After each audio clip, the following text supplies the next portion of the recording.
नमस्कार साथियों, स्वागत है आप सबों का रामा क्लासेस में। और अभी हम खोटा के महत्वपूर्ण टॉपिक सौंध माटी, जो कि एक किताब का नाम है, और ये किताब जिनके लेखक हैं डॉक्टर विनोद कुमार, खोटा साहित्य में महत्वपूर्ण स्थान रखते हैं। इससे आपके झारखंड के टेट परीक्षा के लिए अगर आप खोटा विषय रखें तो उनमें भी बहुत ही महत्वपूर्ण भूमिका निभाएगी। और इसके साथ ही साथ आकलन या जितने भी प्रकार की परीक्षाएं होती है झारखंड में खोटा विषय के, उसके लिए बहुत ही इम्पोर्टेंट है। तो अगर आप चैनल पर नए हैं तो चैनल को ज़रूर सब्सक्राइब कर लें और अपने दोस्तों के साथ भी इसे शेयर करें। हम अभी इसमें जानने वाले हैं सौंध माटी किताब के बारे में पूरा का पूरा। इसके कहानियों को भी हम देखेंगे संक्षिप्त में और कविताओं का भी संक्षेपण में देखेंगे। आइए देखते हैं सौंध माटी। तो सौंध माटी में हम पहले भी बात किए। इसके जो रचयिता हैं डॉक्टर विनोद कुमार, इस पुस्तक में 10 कहानी और 31 कविता शामिल है। तो ये क्वेश्चन तो यहीं से बनते हैं कि सौंध माटी किताब में कितनी कहानी है? 10। कविता कितने हैं? 31। इनमें जो भी कविताएं या कहानी है वो झारखंड की सामाजिक स्थिति के बारे में बताते हैं। सौंध माटी कविताओं में एक और जहाँ नशापान और दहेज प्रथा की बुराई के बारे में बताया गया, तो वहीं दूसरी ओर झारखंड के ऊर्जा खनिज कोयला के बारे में भी जानकारी मिलती है। करिया हीरा, करिया हीरा का मतलब काला हीरा नाम दिया गया झारखंड के कोयला खनिज को। सौंध माटी पुस्तक की कहानी और कविता जेपीएससी, जेएससी, सीजीएल जैसे प्रतियोगी परीक्षा में भी शामिल है। तो इस दृष्टिकोण से इस पुस्तक का अध्ययन करना झारखंड के प्रतियोगी परीक्षाओं के लिए बहुत ही महत्वपूर्ण है। तो सबसे पहले हम देखते हैं डॉक्टर विनोद कुमार का जीवन परिचय। डॉक्टर विनोद कुमार का जीवन परिचय। जन्म देखें तो 18 नवंबर 1961। इनके माताजी का नाम स्वर्गीय सुगवंती देवी, पिता का नाम स्वर्गीय मथुरा प्रसाद। कहाँ के रहने वाले थे? तो दारू हजारीबाग, दारू ग्राम प्लस पोस्ट इनका दारू है और जिला हजारीबाग। शिक्षा इन्होंने कहाँ तक किए? तो बीए किए 1981 में। एमए खोटा से किया 1986 में, ये प्रिंट मिस्टेक है। और फिर एमए हिंदी से किए 1989 में। यूजीसी नेट निकाले 1990 में और पीएचडी इन्होंने किए 2006 ईस्वी में। कहाँ कहाँ पढ़ाई इन्होंने? तो सबसे पहले व्याख्याता जनजातीय और क्षेत्रीय भाषा विभाग रांची विश्वविद्यालय में 1986 से 1987 के बीच। सहायक प्राध्यापक खोटा विषय के लिए जनजातीय और क्षेत्रीय भाषा विभाग रांची महाविद्यालय रांची में 1987 से 2016 तक। विभाग के अध्यक्ष रहे जनजातीय और क्षेत्रीय भाषा विभाग रांची महाविद्यालय में 2016 से 2018 तक। समन्वयक जनजातीय और क्षेत्रीय भाषा डॉक्टर श्यामा प्रसाद मुखर्जी विश्वविद्यालय रांची में 2018 से 2020 तक। इनकी जो प्रमुख पुस्तकें हैं विनोद कुमार की, तो पहला है सौंध माटी, जो कि खोटा कहानी और कविता संग्रह 1990 में प्रकाशित हुआ। खोटा लोकगीतों का सांस्कृतिक अध्ययन 2019 में। बम्बरा किताब का नाम है, जो कि खोटा निबंध संग्रह है। बोनपत्रा खोटा कहानी संग्रह है। धोबैया धमक खोटा कहानी निबंध और कविता संग्रह है। खोटा में कार्य और प्रकाशित एन रचना, तो खोटा गद्य पद्य संग्रह में सहयोगी संपादन का कार्य किया। खोटा गद्य पद्य संग्रह जो है उनमें ही इन्होंने संपादक के सहयोगी के रूप में काम किए। खोटा लोक कथा में संपादक सलाहकार का काम कार्य किए। खोटा साहित्य सैद्धांतिक व्याकरण, एक खोटा किताब है खोटा साहित्य सैद्धांतिक व्याकरण, उनमें सहयोगी संपादन का काम किए। रांची एक्सप्रेस, प्रभात खबर, छोटा नागपुर, रश्मि प्रवेशांक, ये 3 प्रमुख समाचार पत्र हैं जिनमें खोटाएँ रचनाएँ इनकी प्रकाशित हुई। आदिवासी, तितकी, डहर, नागपुरी, कला संगम, रांची की स्मारिका, चित्रगुप्त परिवार की स्मारिका पत्रिका में भी इनकी रचनाएँ प्रकाशित हुई। रुसल पुटूस, एक टोकी फूल, खोटा गद्य संग्रह, इन सब पुस्तकों में भी इन नामक पुस्तकों में इनकी रचनाएं भी शामिल है। आकाशवाणी और दूरदर्शन राज्य के विविध विधाओं में इनकी रचनाएं प्रसारित हुई। पदाधिकारी के रूप में कार्य अगर देखें इनकी तो रांची विश्वविद्यालय रांची में डॉक्टर श्यामा प्रसाद मुखर्जी विश्वविद्यालय रांची, विनोबा भावे विश्वविद्यालय हजारीबाग में सिलेबस बोर्ड के सदस्य के रूप में काम किए। UGC, net, JRF syllabus board के सदस्य के रूप में कार्य किए। इंदिरा गांधी राष्ट्रीय कला केंद्र रांची के एकेडमिक काउंसिल के सदस्य के रूप में कार्य किए। और फिर डॉक्टर श्यामा प्रसाद मुखर्जी विश्वविद्यालय रांची के सीनेट सदस्य 2020-21 में कार्य किए। डॉक्टर विनोद कुमार को जो सम्मान या पुरस्कार मिले वो इस प्रकार है। खोटा रत्न 1993 में खोटा जज नृत्य गीत प्रतियोगिता जैक के द्वारा जो उसमें सम्मानित किया जा चुका है। खोटा कहानी लेखन प्रतियोगिता के लिए चयन समिति के सदस्य रहे 2006 ईस्वी में। और अभी है डॉक्टर अंबेडकर फेलोशिप सम्मान 2018 में, झारखंडी भाषा साहित्य विशेष सम्मान 2019 में, विलुप्त भाषाओं का प्रलेखन में सहयोग के लिए विशेष सम्मान 2021 में। चलिए, तो ये था डॉक्टर विनोद कुमार के बारे में। अब हम जानते हैं सौंध माटी किताब के बारे में। तो सौंध माटी याद रखना 1990 में प्रकाशित हुआ। प्रकाशन कहाँ से हुआ? तो जनजातीय भाषा अकादमी, आदिवासी कल्याण आयुक्त, रांची। कुल कहानी 10, कुल कविता 31। तो इसकी कहानियाँ निम्नलिखित है। उबार है, जिंदगी डवानी, धुआं धंधा, माइकेलोर, अजवायर भौजी, बनेल चंगा, एक पहला जौनरा, और दीदा, मलकी बहू, भीतर बाहर होब। तो सबसे पहले हम उबार के बारे में देखते हैं। किसके बारे में? उबार। उबार का जो शाब्दिक अर्थ होता है वो होता है तारना या कल्याण करना। उबार का शाब्दिक अर्थ तारना या कल्याण करना। इसमें जो प्रमुख पात्र हैं तो झबरू है, बिहारी जो कि झबरू का बेटा है, गणेश बाबू गांव का दबंग, महेश बाबू गांव का दबंग, बीरू साहूकार का बेटा। हम कहानी को संक्षेप में देखते हैं तो यह कहानी शिक्षा के महत्व को बताता है। झबरू का बेटा पढ़कर इंस्पेक्टर बनता है और अपने परिवार को उद्धार करता है। झबरू का बेटा बिहारी जन्म लेते तो उसकी माँ खुश होती, उससे पुलिस इंस्पेक्टर बनने का सपना देखता है। झबरू अपने दिवंगत माँ की इच्छा को पूरा करने के लिए बेटा बिहारी को खूब पढ़ाता है। हालांकि गांव के गणेश बाबू और महेश बाबू जैसे दुष्ट दबंगों से काफ़ी मुश्किलों का सामना करना पड़ता है। बिहारी को पढ़ाने के लिए झबरू फसल बेचता है, जमीन जायदाद तक बेच देती है। आखिरकार झबरू का बेटा पुलिस इंस्पेक्टर बनकर अपनी दादी का सपना पूरा करता है। हालांकि इसी बीच झबरू बीमारी के कारण मर जाता है, पर पुलिस इंस्पेक्टर बन अपने खानदान को उबार देता है, अर्थात तार देता है। तो इससे जो कुछ इम्पोर्टेंट क्वेश्चन आते हैं, वैसे तो बहुत सारे क्वेश्चन हैं। तो झबरू का बेटा इंस्पेक्टर बनता है जिसका नाम होता है बिहारी। तो इंस्पेक्टर कौन बनता है? बिहारी। बिहारी के पिता का नाम झबरू। गांव के दबंग कौन कौन होते हैं? गणेश बाबू और महेश बाबू। और फिर पढ़ाने के लिए क्या क्या करना होता है? तो ज़मीन जायदाद बेचनी होती है। दूसरी जो कहानी है वो है जिंदगी डोगानी, जिसका मतलब होता है जिंदगी का मतलब जीवन, डोगानी का मतलब रोना या तलाश। तो जीवन का रोना या जीवन का तलाश जिंदगी डोगानी का मतलब होगा। इसमें जो प्रमुख पात्र हैं वो दो हैं, एक है जंगली और दूसरा है जंगली की माँ।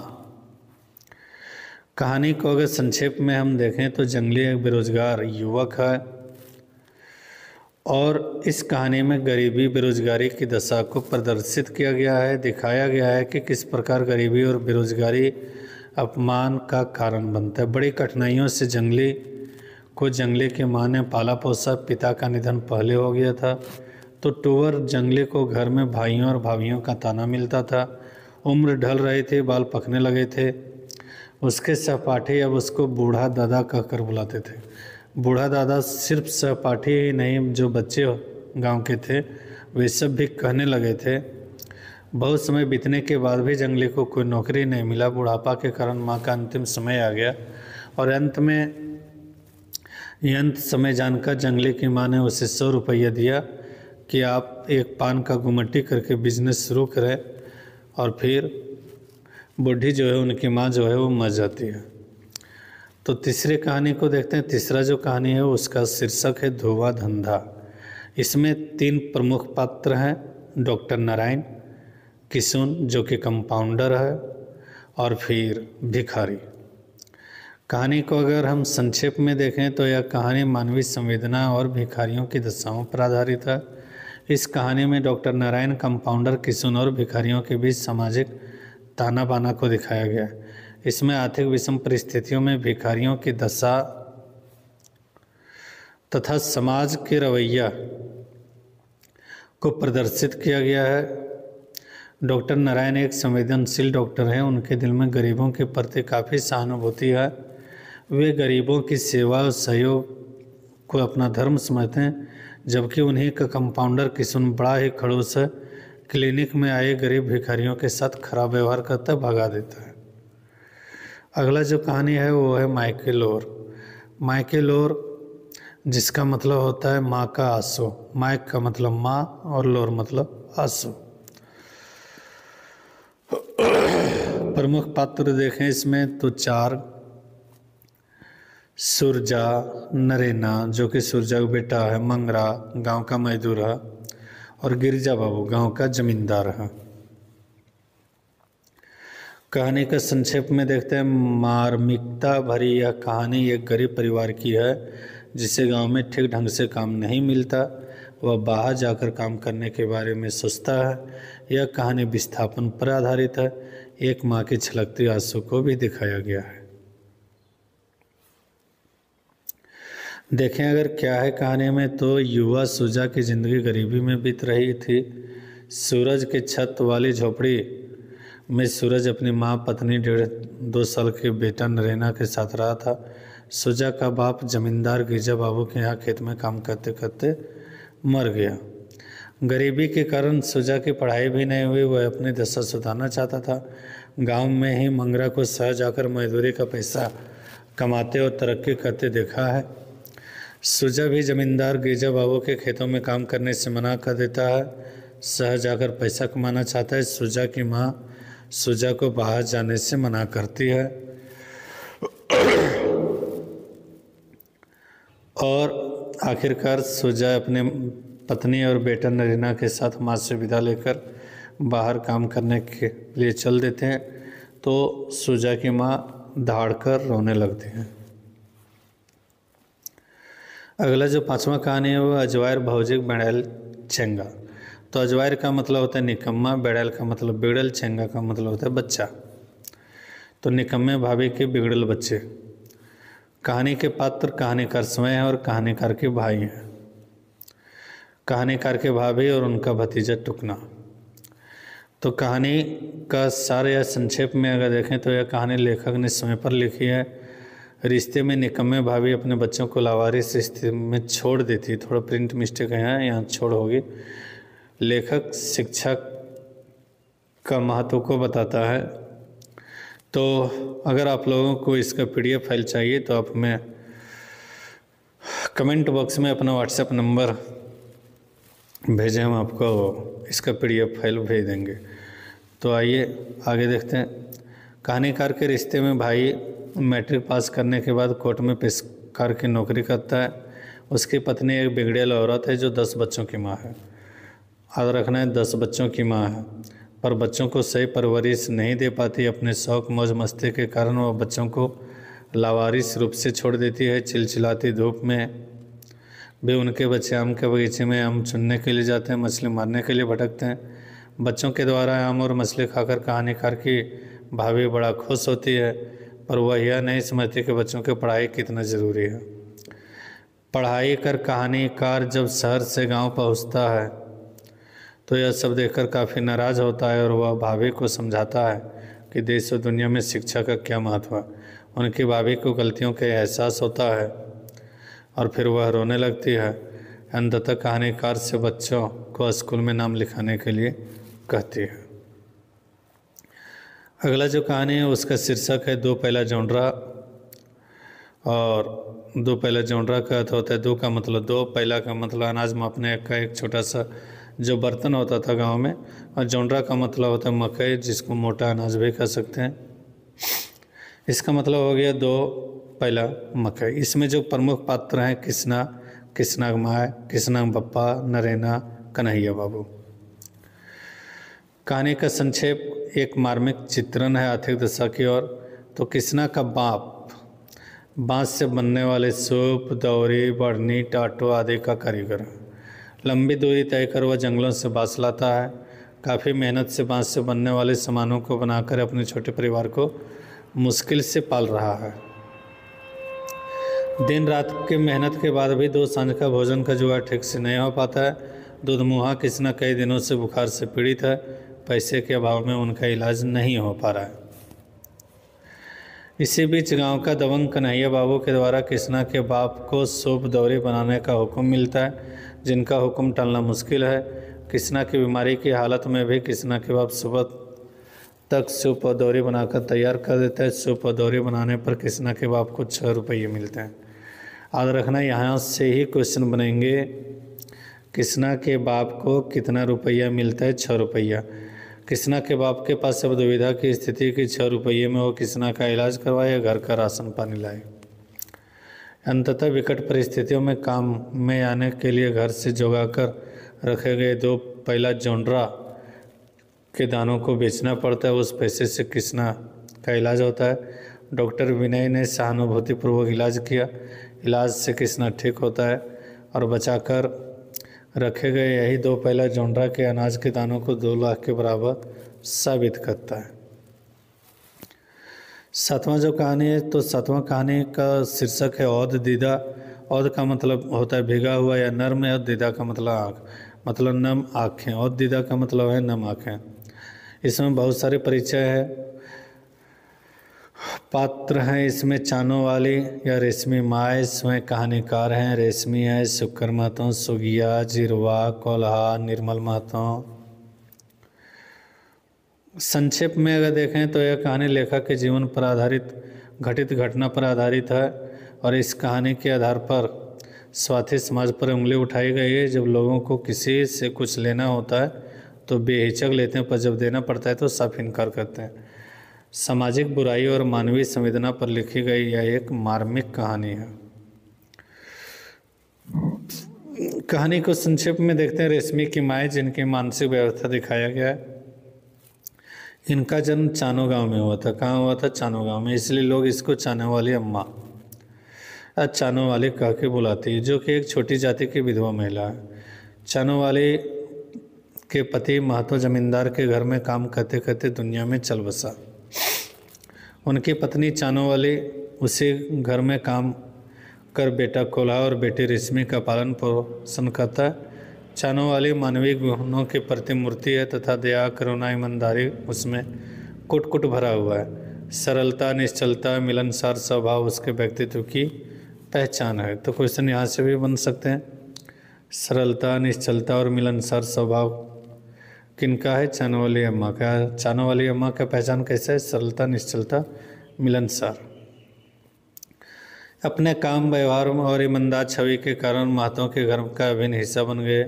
उनके बिना महतों घर में कोई भी काम पूरा नहीं होता। महतों के घर के बच्चे उनको चानो वाले मम्मा या अम्मा, दादी कहकर संबोधित करते। बच्चों का अपनेपन से चानो वाली गदगद हो जाते हैं।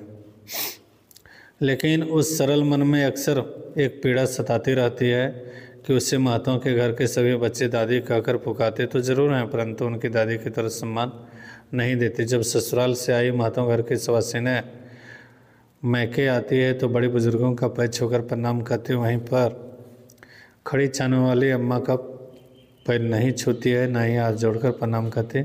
इससे उनको दुख पहुँचता है।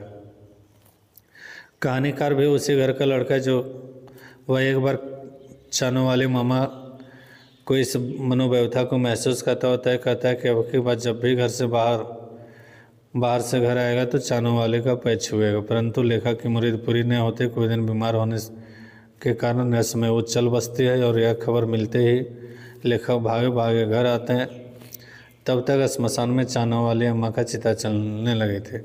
लेखक भारी मन से चिता में लकड़ी डालता है और चानों वाली मामा से हाथ जोड़कर माफ़ी मांगता है। गांव लौटने पर लेखक चानों वाले की एक और महानता का पता चलता है कि निर्मल महतो की माँ छाती पीटकर रोते हुए बोल रही थी, अरे निर्मल तुम्हारी दूसरी माँ चले गई, अरे उसी ने अपना दूध पिलाकर तुम्हें बड़ा किया था। यह सुनकर लेखक का मन में यह सवाल उठता है, यह समाज कितना पाखंडी है। दूध पिलाते समय चानों वाले के जाते आड़े नहीं आई, पर सम्मान देने के समय अछूत क्यों हो जाती थी। चानों वाले के गुणों के याद में लेखक समेत सभी लोगों की आंखें नम हो जाती है और उसी को दीदा कहा जाता है।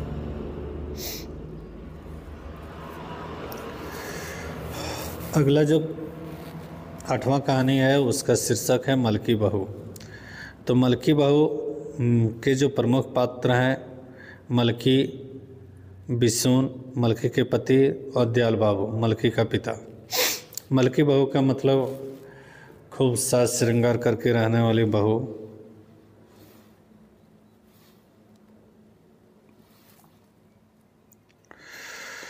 संक्षेप में अगर देखें तो सामाजिक बुराई और दहेज प्रथा पर आधारित दिखाया एक मार्मिक कहानी है। दयाल बाबू बोकारो में नौकरी करते हैं। वहीं पर एक दिन एक्सचेंज के नाम लिखवाने आए बिशुन नाम स्नातक पास युवक से जान पहचान होती, जो संजोग से सब जाती हैं। सब जाति मतलब अपने ही जाते हैं और खाते पीते परिवार से संबंधित है। दयाल बाबू बिशुन के मृदु व्यवहार से खुश होकर अपनी इकलौती बेटी मलकी के लिए पसंद कर लेते हैं। उसके बाद धूमधाम से मलकी की शादी बिशुन से होता है। बारातियों का भगत में दयाल बाबू ने कोई कमी नहीं की थी। उन्होंने पर्याप्त दान दहेज भी दिया, पर गाछे हुए सामानों में एक फटफटिया गाड़ी, फटफटिया मतलब मोटरसाइकिल, बाइक कह सकते हैं, जो कि बाकी रह गई। मोटरसाइकिल को लेकर मलकी के ससुराल वाले रोज़ उसे ताना मारते थे। बिशुन भी उसके बदले पैसे के लिए दबाव डालने लगा था। उसका ससुराल से कई बार झगड़ा भी हो चुका था। मलकी के पिता दयाल बाबू अब बाकी दहेज देने के लिए समर्थ नहीं थे। वे पुराने ख्याल के हैं मतलब बेटी को हर हाल में ससुराल में रहने की हिदायत देते हैं। सुशील गुणवती मलकी कुछ दिनों के बाद बिशुन के परिवार के लिए आंखों का कांटा बन गए। उसको हर तरह से प्रताड़ित किया जाता था। खाने पीने में कोई कमी और खाने पीने की कमी भी हुई। मारपीट के चलते उसका गर्भपात हो जाता है। अब तो उसका सांस उसे बांझ भी कहने लगे थे। उसका जीवन नर्क जैसा हो गया था। इसी बीच चुपके से रोहतास में बिशुन का दूसरा विवाह कर दिया जाता है। बिशुन के दूसरे विवाह के बाद मलकी की स्थिति और भी बद से बदतर हो जाती है। तो ये कहानी संक्षेप में था और उसके बाद जो कहानी है उसका शीर्षक है भीतर बाहर। इसमें जो पात्र हैं कहानीकार स्वयं है, सेजुआ है जिसको सरोज कर सकते हैं, इबादत खां सेजुआ के पिता हैं। संक्षेप में देखें तो कहानीकार ने अपने जीवन में घटी या घटनाओं के आधार पर लिखा है जो सांप्रदायिक सौहार्द का एक मिसाल है। इस कहानी में इबादत खां मानवीय मूल्यों से लवरेज निहायत ही एक नेक इंसान है। वे बिना किसी जाति धर्म भेदभाव के हर इंसान की मदद करने के लिए तैयार रहते हैं। कौन? इबादत खां। अपनी मेहनत के बदौलत उन्होंने टैक्सी गाड़ी खरीदी। कौन गाड़ी खरीदी? टैक्सी, जो गांव के किसी भी बीमार व्यक्ति को अस्पताल ले जाने के लिए उपलब्ध रहती है। इबादत खां कहानीकार के पिता के सहिया हैं। सहिया का मतलब दोस्त। इस कारण दोनों परिवार के सदस्य एक दूसरे के घर आते जाते रहते हैं। पर्व में, त्यौहार में दोनों परिवार एक दूसरे को पाक पकवान का लेन देन करते हैं। गांव में सांप्रदायिक सौहार्द बना हुआ है। हिंदू मुस्लिम एक दूसरे के पर्व त्यौहार में शामिल होते हैं। लोगों का भीतर बाहर एक समान है। अब यहाँ से हम कहानी को संक्षेप में देखते हैं। सिरजुआ जो कि सरोज है, इबादत खां का इकलौता बेटा है। सरोज भी पिता की तरह मिलनसार और मृदुभाषी है। वह भी हर किसी की मदद के लिए हमेशा तैयार रहता है। एक बार गांव में लड़के फुटबॉल मैच खेलने पड़ोस के गांव अमृतनगर जाते हैं। उधर निकट के शहर में सांप्रदायिक सौहार्द बिगड़ा हुआ है। इसके बावजूद मैच खेला जाता है। खेल के दौरान रोहित नाम के खिलाड़ी चोटिल हो जाते हैं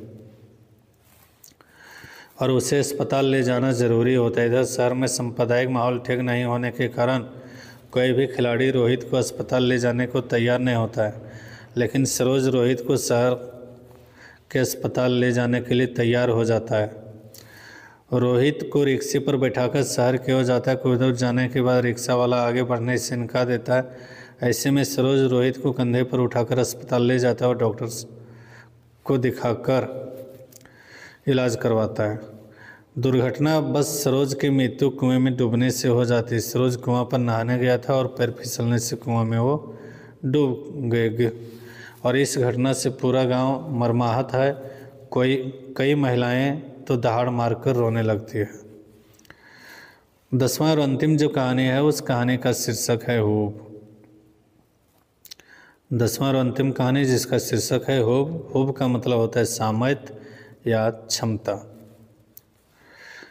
पात्र परिचय अगर देखें तो इसमें दो हैं, दामोदर और गुनेश्वर बाबू। पात्र परिचय इसमें हूब में दो पात्र हैं, दामोदर जो कि गांव का गरीब लड़का है, गुनेश्वर जो कि गांव के जमींदार हैं। संक्षेप में अगर देखें तो एक निधन दामोदर जो है एक छात्र है। इच्छा शक्ति और उत्साह के बल पर वो सफलता के लिए जाने जाते हैं और समाज में फैले कुरीति जाति पात को मिटाने का संदेश देते हैं। दामोदर एक गरीब मजदूर का बेटा है। दामोदर 7 भाइयों में सबसे छोटा है। उसके सभी भाई काम करने के लिए शहर चले जाते हैं। उसके पिता गांव के जमींदार गुनेश्वर बाबू के यहाँ काम करते करते मर गया। दामोदर अपने पिता के मरने के बाद जमींदार गुनेश्वर बाबू के यहाँ 10 रुपये रोजाना के अनुसार काम करता है। दामोदर के पढ़ने लिखने की इच्छा थी, वह काम के बाद भी पढ़ लेता था और इस तरह वह मैट्रिक परीक्षा पास भी कर गया। इसके बाद वह कॉलेज में नाम लिखवाता है। उसे वहाँ छात्रवृत्ति मिलती है और फिर वह आगे पढ़ाई जारी रखता है। एक दिन दामोदर कॉलेज जाने के लिए तैयार हो रहा था कि जमींदार गुनेश्वर बाबू का बुलावा आता है। दामोदर के नहीं जाने पर गुनेश्वर बाबू खुद उनके घर पहुँचते और उससे हल जोतने के लिए कहते हैं, परंतु दामोदर पढ़ाई के लिए कॉलेज जाने की बात कहता है। तो इस बात से गुनेश्वर गुस्सा हो जाता है, वह बुला हो जाते हैं और दामोदर को खरी खोटी सुनाते हैं, जाति सूचक गाली गलौज करते हैं, जिससे दामोदर का गहरा आघात लगता है। अंततः गुनेश्वर बाबू को मना करते हुए कॉलेज की पढ़ाई के लिए हजारीबाग चला जाता है। दामोदर हजारीबाग में पहुंचकर पढ़ाई के साथ साथ रिक्शा चलाता है, जिससे उसका खर्च पाने का इंतजाम हो जाता है। लगन और कड़ी मेहनत के बाद वो BA ऑनर्स की परीक्षा प्रथम श्रेणी से पास करते हैं और बाद में वो दरोगा बन जाते हैं। उसकी पोस्टिंग धनबाद में होती, परिस्थितियाँ बदल जाती है और इस कहानी में पता चलता है कि गांव के जमींदार गुनेश्वर बाबू अपने परिवार के संग गंगा सागर तीर्थ यात्रा पर जाते हैं और गंगा सागर से वापसी के दौरान धनबाद में उनकी माँ बीमार हो जाती है। डॉक्टर से दिखाने के बाद अस्पताल में भर्ती करना पड़ता है। 4 दिन में ही 4000 खर्च हो जाता है। डॉक्टर ने बताया पेट का ऑपरेशन करना होगा, नहीं तो जान बचाना मुश्किल है। इस ऑपरेशन में 5000 और खर्च के बाद डॉक्टर ने बताई और ऐसे में तुरंत इतना पैसा का व्यवस्था करना मुश्किल था। ये सोचकर गुनेश्वर बाबू का माथा चकरा गया और उसी समय दादा दादा कहते हुए दामोदर पहुंच जाता है और दामोदर ने सारी बातें जानने के बाद रुपया व्यवस्था कराकर ऑपरेशन भी करवाया। ऑपरेशन सफल रहा, उसकी माँ ठीक भी हो गई और इसी भी दामोदर गुनेश्वर बाबू के परिवार के यहाँ ले जाता है और इच्छा से खातिरदारी करता है। दामोदर के इन मौके पर सहायता और खातिरदारी से गुनेश्वर बाबू एकदम बदल गए। गांव पहुंचकर गुनेश्वर बाबू अपनी मानसिकता पर बहुत अफसोस होता है और वे मन ही मन सोचते हैं, जिसे छोटी जात समझकर तिरस्कार किया था, आज उसी ने हमारी इज्जत बचाया। जात से कोई बड़ा या छोटा नहीं होता, बल्कि कर्म से बड़े और छोटे होते हैं। और गांव में जितने लोग पढ़ेंगे उतना ही गांव का तरक्की होगा। तो ये सौंद माटी किताब के कहानी थे। अब हम लोग जानेंगे सौंद माटी बुक के कविता खंड, कविता खंधा। तो इसमें हम कुल बताए थे 31 कविता है, जिसमें पहला है आज़ादी ग्रस का, दूसरा है जुआन, तीसरा माटी, चौथा दहेज सामाजिक करीखा, पांचवा यास, छठा आज़ादी के गीत, सातवां संस्कृत माटी और संस्कृति, आठवां नारी, नौवां खोडर, 10वां आँखें कांदना, 11वां धरती माए, 12वां किसान जिंदगी, 13वां गुलौंची फूल, 14 नंबर नीम, 15 पियासल धरती, 16 मम्मी पापा, 17 रेमन, 18 जुआन और किसान, 19वां बिरसा ऋतु, जिंदगी की एक मजूरा के, 21वां बोनेक डाक, 22वां जाड़ा ऋतु, 23वां रक्षाबंधन, 24वां बरछे कांदना, करिया हीरा 25वां, 26वां आदमी नेक जीव है, 27वां भगजोगनी, 28वां नेता और नियत, 29वां बिजली की महिमा और 30वां नशा पान। 31वां और अंतिम जो कविता है उसका नाम है पेपर बेचवा। सारे कविताओं को हम संक्षेप में जानेंगे। ऐसा नहीं कि संक्षेप में जानने के बाद आपके कंपटीशन के लिए तैयार नहीं होंगे, बहुत कुछ इससे रहेगा। और आप जब डिटेल से इसको पढ़े होंगे या फिर पढ़ेंगे, हम इनको बाद में पूरा का पूरा कहानी भी बताएंगे, तो उसमें थोड़ा सा ज़्यादा आसानी से याद रहेगा। तो पहला जो कहानी है उसका शीर्षक था आज़ादी ग्रस का। इसमें वीरों का बखान किया गया। यह कहानी शेख भिखारी, चांद भैरव, सिद्धू कानू, तिलका मांझी, भगत सुभाष के अमीर बलिदान की गाथा कहती है। दूसरा है जुआन। यह कहानी भारत की सीमा पर डटे जवानों को समर्पित है। कौन कहानी? जुआन। तीसरा माटी।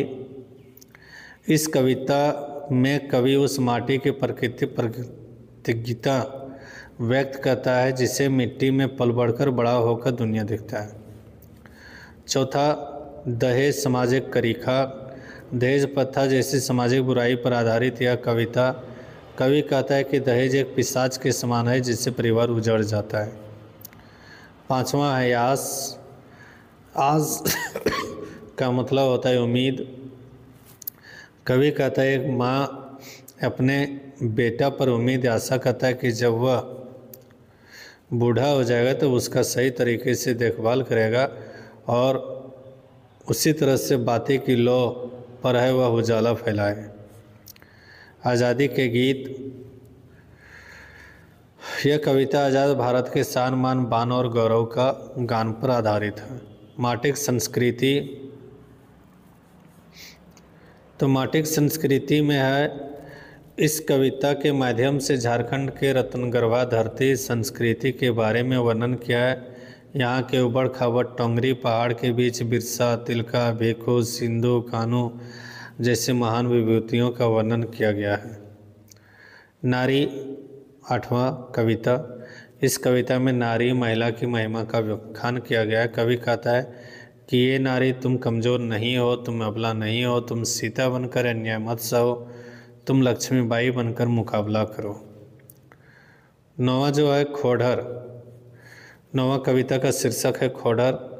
इस कविता के माध्यम से समाज में व्याप्त आर्थिक विषमता को दर्शाया गया। कवि कहता है कि एक और कुछ लोगों को दो जन की रोटी भी प्राप्त नहीं होता, वहीं दूसरी तरफ कुछ लोग खा खा कर अपना तंद बढ़ा लिए हैं। 10वां है आँखें कांदना।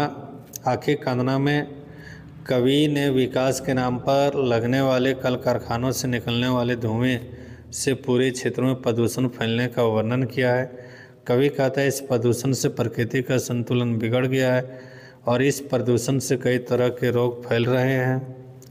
वर्षा भी अनिश्चित हो गई है जिससे कि खेती बाड़ी करना मुश्किल हो रहा है और इन सब के कारण लोगों के आंखों में आंसू रहा है। तो आँखें कांदना 11वां जो है वो है धरती माँ। कवि कहता है कि धरती हमारी माँ है, हम इससे के आंचल की छाँव में पले बढ़े, इसकी सुरक्षा का दायित्व भी हम पर है। इसी धरती ने तिलका, सिद्धू कान्हू जैसे महान लोगों को जन्म दिया है। 12वां कविता है किसान एक जिंदगी। तो किसान के जीवन को दर्शाने के लिए कविता को लिखे कवि ने। कहते जब सारी दुनिया सोया रहता है तब किसान सुबह होने से पहले ही उठ जाता है और खेतों में काम करने लगता है। किसान न तो आंधी, न ही पानी, न ही ठंड, न ही गर्मी से डरता है। वह इन सब की परवाह किए बिना खेतों में काम करता है और काम निपटाता है। किसान सबका पेट भरता है और हर दुख सहकर अपने कामों में लगा रहता है। 13वां जो है इसमें है गुलौंची। कवि ने गुलौंची फूल के बारे में वर्णन किया है। 14वां है नीम। इस कविता के माध्यम से कवि ने नीम पेड़ के औषधीय गुणों का वर्णन किया है। कवि कहता है कि नीम का प्रयोग मतवाही, खोखरिया, दिनाय, खसखस जैसे बीमारियों के लिए किया जाता है और उसमें राहत मिलता है। 15वां कविता है पियासल धरती। तो इस कविता के माध्यम से कवि कहना चाहता है कि धरती पर विद्यमान वैमनस्य, कलश और यह शांति प्रदर्शित किया है। किसने? कवि ने कविता के माध्यम से। वह कहता है धरती माँ शांति, अमन और भाईचारा की प्यासी है, आओ हम सब मिलकर धरती माँ की प्यास बुझाएं। 16वां जो है वो है मम्मी पापा। अंग्रेजी शिक्षा के कारण अपने बच्चे माँ पिता को अब मम्मी पापा कहते हैं, जिस पर व्यंग किया गया है। क्या है? व्यंग। अगला है रेमन। इस कविता के माध्यम से कवि ने वर्तमान समय में वैज्ञानिक खोज के दुरुपयोग को इंगित किया है और कवि कहता है कि मन से अधिक बहकने से नुकसान ही होता है। 18वां है जुआन और किसान। जुआन और किसान का मतलब जवान और किसान। जय जवान जय किसान पर आधारित है। इस कविता के माध्यम से कवि कहता है कि जिस प्रकार सीमा पर डटे हुए जवान हैं उसी प्रकार खेतों में किसान है। एक हमें सीमा से बाहरी दुश्मनों से बचाता है तो दूसरे अनाज उपजाकर भोजन उपलब्ध कराता है, इसलिए दोनों का महत्व समान है। 19 नंबर की जो कविता है वो है बरिशा ऋतु। बरिशा ऋतु का मतलब वर्षा ऋतु। कवि ने प्रकृति के सुंदर चित्रण प्रस्तुत किया है। कवि कहता है वर्षा ऋतु के आने पर चारों तरफ हरियाली छा जाती है। वर्षा ऋतु के कारण कई जीव जंतुओं के अरमान पूरे हो गए हैं। खेतों में धान की रोपनी होने लगी। नदी नाला सोता पानी से भर गया है। 20वां जो है जिंदगी के एक मजूरा के। तो एक दिहाड़ी मजदूर की दुर्दशा पर कहानी कविता आधारित है, जिसमें कवि कहता है कि सूरज के निकलने से पहले मजदूर उठकर काम की तलाश में शहर की ओर चल देता है। हाड़ तोड़ मजदूरी करने के बाद भी उसे पर्याप्त पैसा नहीं मिलता है और जो कुछ भी मिलता है वो दारू पी के वो उड़ा देता है, जिससे उनके परिवार की स्थिति और भी बदतर हो रही। अंततः पत्नी के समझाने के बाद वह दारू नहीं पीने की शपथ लेता है। अगला जो है वो है बोनेक डाक। इस कविता के माध्यम से वन के महत्व को दर्शाती है। कवि ने वन के माध्यम से मनुष्य को संदेश दिया कि वन के कारण ही यहाँ पर पहाड़, पर्वत, नदी, नाले शोभा देते हैं। वन वर्षा कराने में सहायक हैं। अगर वन नहीं रहेगा तो अकाल की स्थिति होगी और हवा भी प्रदूषित हो जाएगी। बाघ, भालू, सियार, बांदर जैसे सभी जंगली जीवों का आश्रय स्थल भी वन है और कई तरह के औषधीय पेड़ और पौधे वन में ही पाए जाते हैं जो रोग से बचाता है। लेकिन मनुष्य की बुद्धि भ्रष्ट हो चुकी है जो वह वनों को नुकसान पहुंचा रहा है। कवि अंत में कहता है जंगल प्रकृति का गहना है, हरा भरा उसका आंचल, नदी नाला पहाड़ टोंगरी सभी आवरण है, इसलिए हम सबों को मिलकर इससे बचाना चाहिए। 22 में जाड़ा ऋतु। जाड़ा ऋतु गरीब और ठंडी ऋतु को अपने किस प्रकार ठंड से बचाता है एक मार्मिक वर्णन किया जाता है। कवि कहता है एक बड़ा घर के लोग ठंड आते ही गर्म कपड़ा पहनते हैं, वहीं पैसे के अभाव में जीने वाले गरीब लोग झूरी लकड़ी से बोरसी की आग और गर्म माड़ पीकर तथा फाटल लेंदरा बिछाकर रात गुजारते हैं। कवि कहता है कि ठंड से कई गरीब लोगों की जान चली जाती है, कई आदमी को खांसी और बच्चों को कुकुर खांसी भी हो जाती है। 23वां जो कविता है उसका शीर्षक है रक्षाबंधन। इस कविता में रक्षाबंधन के महत्व को बताया गया है। कवि ने भाई और बहन के बीच प्रेम को दर्शाया है। रक्षाबंधन के बहाने कवि ने जाति, धर्म, ऊंच नीच के बीच भेद को मिटाने का प्रयास किया है। इस कविता में कवि ने कर्णावती और हुमायूं का उदाहरण रख विश्व में प्रेम की भावना को विकसित करने का प्रयास किया है। 24 नंबर, बछड़े कांदना। यह कविता समय के रुंदन पर आधारित है। समय के रुंदन पर आधारित है बछड़े कांदना। कवि ने समय के महत्व को बताया है कि किस प्रकार देखते ही देखते समय नष्ट हो जाता है। मानव उन क्षणों का उपयोग मानव हित में न करके मानवीय सभ्यता के यह हित के लिए करता है जिसके कारण वो बाद में रोते हैं। 25वां नंबर का कविता है करिया हीरा। करिया हीरा का मतलब होता है काला हीरा, जिसका मतलब कोयला। इस कविता के माध्यम से कवि कहता है कि झारखंड में कोयला का भंडार है। यह कोयला शक्ति का प्रमुख साधन है। इससे बिजली बनती है और रेल चलता है। कोयले के कारण यहाँ कल कारखाने खुल गए हैं, जिस कारण बाहरी लोगों का भी आना जाना हो रहा है और इस कारण यहाँ लूट खसोट बढ़ गया है। झारखंड के लोग लाभ से वंचित हो रहे हैं और बाहरी लोग इसका लाभ उठा रहे हैं।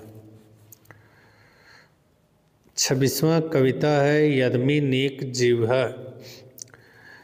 कवि ने इस कविता के माध्यम से मनुष्य की बल बुद्धि की महिमा का बखान किया है। कवि ने आदमी को सब जीवों में श्रेष्ठ माना है और कहता है कि यह न हिंदू है, न मुस्लिम और न सिख है, यह केवल इंसान है। कवि कहता है शांति, सत्य और अहिंसा से आदमी दुनिया में प्रकाश फैलाता है। 27वां भगजोगनी। 27वां का शीर्षक है भगजोगनी। मनुष्य को भगजोगनी से सीख लेना चाहिए। कवि कहता है भगजोगनी छोटा है पर सामर्थ्य है अंधेरे को दूर करने में और रोशनी में जगमग करने का प्रयास करता है। 28वां नेता और नीयत। तो इस कविता के माध्यम से कवि ने नेता और उसके नीयत के बारे में बताया है। कवि कहता है नेता और नीयत एक दूसरे के दुश्मन है, क्योंकि नेता का अर्थ गाल बजवा अर्थात होता है झूठ बोलने वाला और नेता आज भ्रष्टाचार का पर्याय बन चुका है। कवि कहता है आज नौकरी के लिए घूस देना पड़ता है। अगला है बिजली की महिमा। बिजली की महिमा, विद्युत की महिमा का बखान किया है। कवि कहता है बिजली के बिना सब कुछ सुना है। यह विकास का आधार है। कल कारखाना, सिनेमा घर, खेती बाड़ी सभी जगह बिजली की दरकार है। आज बिजली के चलते रात दिन समान प्रतीत होता है। 30 नंबर का है नशापान। तो कवि ने नशापान की बुराई को बताया है। कवि कहता है कि नशा करना आज फैशन बन गया है। बिना नशापान के पार्टी का महत्व नहीं होता है। नशापान करवाना भी लोगों का मान सम्मान है, उच्चा समझा जाता है। और कवि कहता है कि इस नशापान से समाज, मकान, घर गृहस्थी उजड़ रहा है। नशापान को बढ़ावा देकर आदमी आज हैवान बन गया है।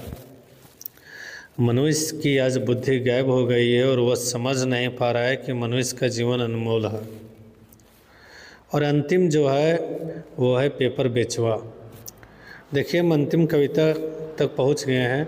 उम्मीद है यह आप सबों को पसंद आई होगी और अगर पसंद आ रही तो आप इसे अपने दोस्तों के साथ ज़रूर शेयर करें और अगर चैनल पर नए हैं तो चैनल को ज़रूर सब्सक्राइब करें।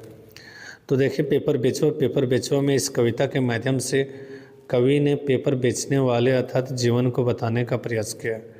कवि यह मानता है कि जब सब कोई सोया रहता है तब बहुत ही सुबह उठकर पेपर बेचने वाले घर घर पेपर पहुंचाते हैं, लोगों को खबरों से रूबरू कराता है, लेकिन उनकी खुद की आर्थिक स्थिति ठीक नहीं होती। तो इसी के साथ आप समझ से विदा लेना चाहेंगे। जय